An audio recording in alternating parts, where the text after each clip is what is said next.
আসসালামু আলাইকুম এভরিওয়ান। আমি Eva and welcome to Eva's lifestyle. আশা করছি সবাই ভালো এবং সুস্থ আছেন। আলহামদুলিল্লাহ আমরাও ভালো আছি। বরাবরের মতো আরও একটি নতুন ব্লগ আপনাদের সাথে শেয়ার করতে যাচ্ছি। আশা করছি আমার আজকের ব্লগটিও আপনাদের কাছে ভালো লাগবে। দেখতে দেখতে 11 রোজা শেষ হয়ে গেল। তো আপনাদের রোজা কেমন কাটছে? আলহামদুলিল্লাহ এ পর্যন্ত তো আমার বেশ ভালোই কেটেছে। তো আগামী দিনগুলোতে কি হবে সেটা এখনই বলতে পারছি না। আর আজকের ব্লগটা হচ্ছে আমি সকাল থেকে শুরু করেছি। সকাল বলতে এখন কিন্তু 8টা বাজে। রোজার সময় একটু আরাম করে যে ঘুমাবো সেই অপশনটা নেই। দেখা যায় সেহরি খেয়ে ঘুমটা যখন একটু গভীর হয়ে আসে তখনই অ্যালার্মটা বেজে উঠে। তো কি আর করার, যতদিন স্কুল ওপেন থাকবে ততদিন হচ্ছে এরকম একটু কষ্ট করতেই হবে। তো এখন থেকে হচ্ছে আমি লিয়ানাকে দিয়ে এসে ঘরের যে টুকিটাকি কাজ সেগুলো করে ফেলি, প্লাস হচ্ছে যে সবজি যে ব্যাপারটা আছে সেগুলো আমি রেডি করে ফেলি। কারণ পরে না আমার এনার্জি তেমন একটা থাকে না, দেখা যায় যে মানে খুবই টায়ার্ড লাগে, লেজি লাগে। তো এই সময়টাতে বেশ ভালো এনার্জি থাকে। তো এখনই হচ্ছে আমি সব কিছু রেডি করে রাখি, তারপর একটু রেস্ট নিয়ে দেন রান্নার কাজটা শুরু করে ঘরের যে কাজগুলো আছে সেগুলো করি। আচ্ছা, আজকে যখন আমি সবজি কিনতে গিয়েছি তখন সবজিওয়ালা আমাকে বলছিল যে আপনি কি সবজি খাওয়া ভুলে গেলেন নাকি? কারণ রোজা আসার পর থেকে আমি তেমন কোনো সবজি কিনছি না। সপ্তাহে দেখা যায় একবার কিংবা দুইবার কিনি। তারপরেও দেখা যায় যে অত সবজি আমার কেনা হয় না, মানে একটা দুইটা করে আইটেম কিনছি। তো এই কারণে হচ্ছে উনি আমাকে কথাটা বলেছে। তা আমি বললাম যে কি আর করার, মানে রোজার সময় তো তেমন ভাত খাই না, এর জন্য সবজিও খাওয়া হয় না। এটা তো কিছুদিন আগের ক্লিপ, তবে ইদানিং হচ্ছে আমি চেষ্টা করি সকালবেলায় রান্নাটা শেষ করে ফেলতে। এতে করে হচ্ছে আমার মানে অনেকটাই রিল্যাক্স লাগে। রান্না শেষ করে এসে তারপর হচ্ছে আমি একটু রেস্ট নেই, তারপর ঘুম থেকে উঠে বাকি যে কাজগুলো থাকে সেগুলো করে নেই। আচ্ছা, আজকে হচ্ছে আমি সবজি মানে ফুলকপি দিয়ে ভাজি করব। এর জন্য সব কিছু কেটে এখানে রেডি করে নিয়েছি। তবে আলুটা এখানে এখনই মিক্স করিনি, কারণ আলুটা এখন কেটে রেখে দিলে কালো হয়ে যাবে।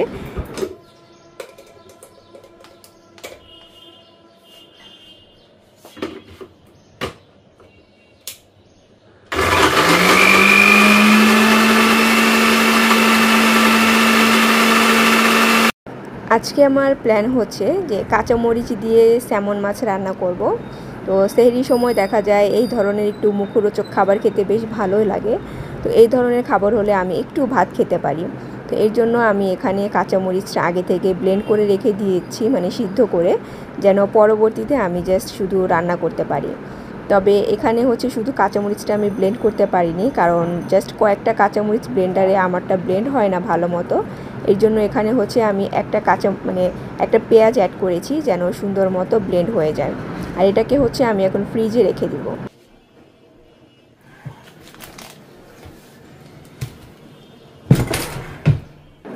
আজকে প্ল্যান করেছি ইফতারের জন্য আমি নুডলস রান্না করব।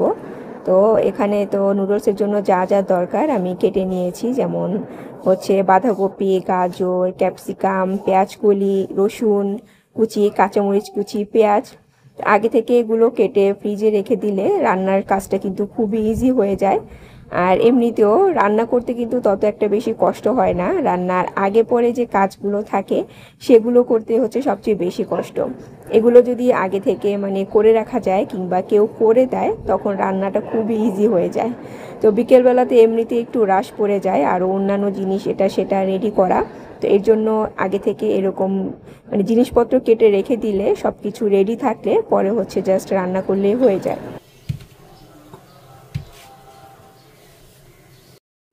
সকালেই যেহেতু আমি অর্ধেক কাজ করে রেখেছি, তো ঝটপট করে রান্না করার পর এখন আমি ফ্রি ছিলাম। তো ভাবলাম যেহেতু এখন ফ্রি আছি, টুকিটাকি ক্লিনিংয়ের যে কাজগুলো আছে সেগুলো শেষ করে ফেলি। তো এগুলো মানে রোজার আগে আপনি যতই ডিপ ক্লিন করে রাখেন না কেন, দেখা যায় রোজা আসলে কিন্তু আবার এগুলো ক্লিন করতেই হয়। মানে 1 মাস তো আর ভালো মতো ক্লিন না করে আপনি থাকতে পারবেন না। বিশেষ করে হচ্ছে যেগুলো আপনার রান্নাঘরে ওপেন প্লেসে থাকে, তো ভিতরে যেগুলো থাকে সেগুলো মানে ক্লিন না করলেও চলে, কিন্তু ওপেন প্লেসে থাকলে এগুলো ক্লিন করা একদম মাস্ট। মানে কি বলবো, কিছুদিন পর পরই ধুলাবালি দিয়ে নষ্ট হয়ে যায়।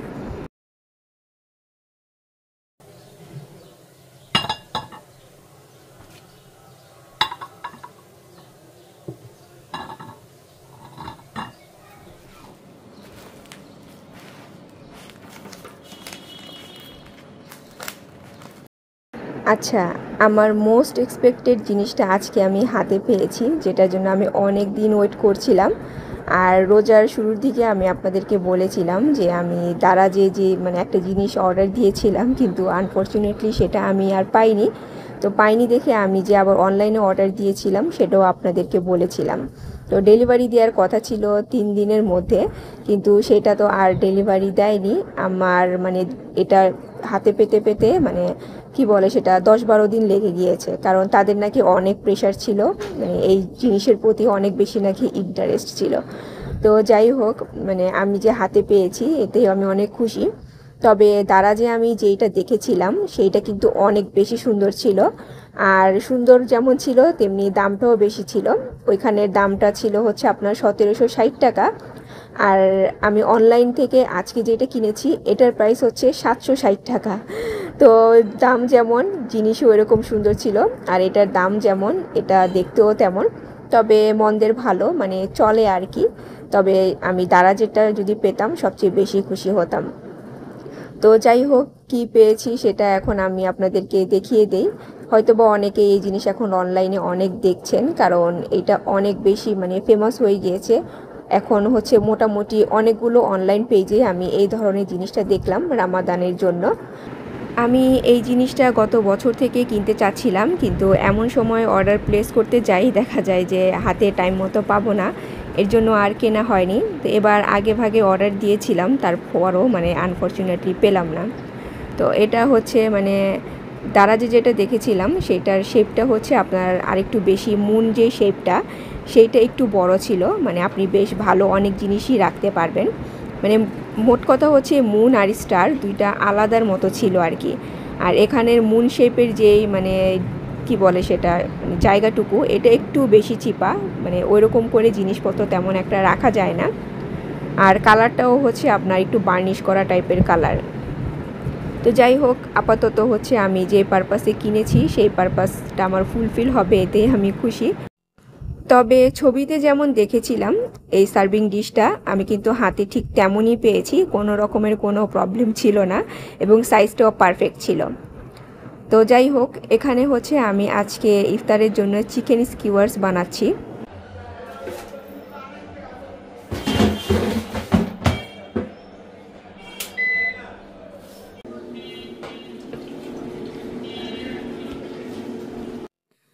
আজকে আমি আবারও সেই লাসিটা বানিয়েছি, যেটা আমি আপনাদের সাথে লাস্ট ব্লগে রেসিপি শেয়ার করেছিলাম এবং বলেছিলাম মাস্ট ট্রাই।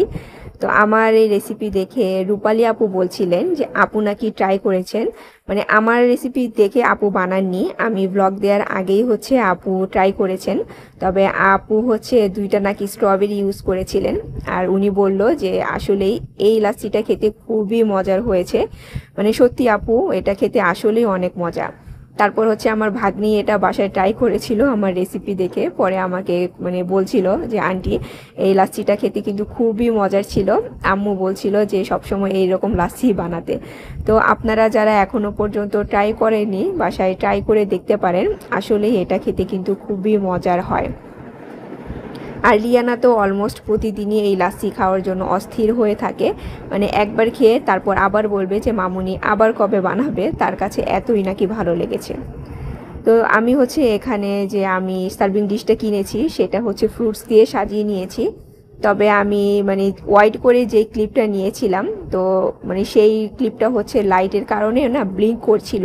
তো এটা হচ্ছে আমার আগের মোবাইল দিয়ে রেকর্ড করা ছিল, এর জন্য ব্লিঙ্ক করছিল।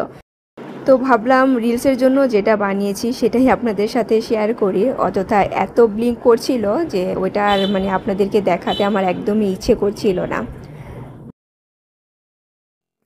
আচ্ছা, আমার এইখানে যে গুড মর্নিং লেখা কাপটা আছে, তো এটা নিয়ে একজন আপু বলছিলেন কোন জায়গা থেকে কিনেছি। এটা আমি চন্দ্রিমা সুপার মার্কেট থেকে কিনেছি আপু।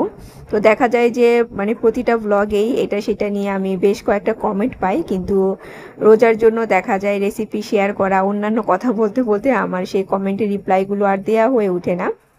তা আমি হচ্ছে অফ ক্যামেরাতেই কিন্তু নুডলসটা রান্না করে নিয়েছিলাম।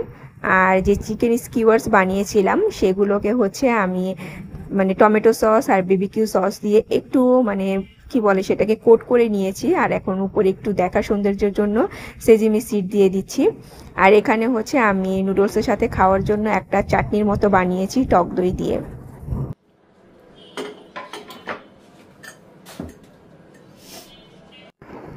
এই দেখেন আমাদের অবস্থা, মানে আমরা কতটুকু নুডলস খেয়েছি। আমি কিন্তু বেশি একটা রান্নাও করিনি, 2 প্যাকেট মাত্র রান্না করেছি, তাও হচ্ছে ম্যাগি যে নুডলসের প্যাকেটগুলো থাকে সেগুলো।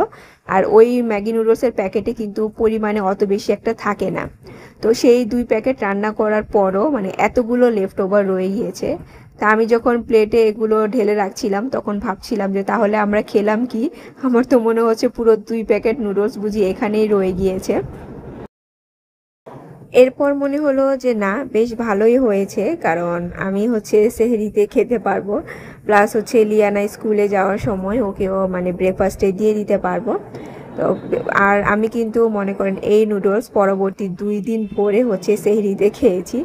কারণ মাছ রান্না করলে আমি একদমই ভাত খেতে পারি না, মানে চিকেন রান্না করলেও আমি ভাত খাই না। মোট কথা হচ্ছে যদি করলা ভাজি, শুটকি কিংবা গরুর মাংস, ইলিশ মাছ এই ধরনের কোনো খাবার থাকে তখন অল্প একটু ভাত খাই, নয়তো আমি হচ্ছে সেহরিতে কোনো ভাতই খাই না।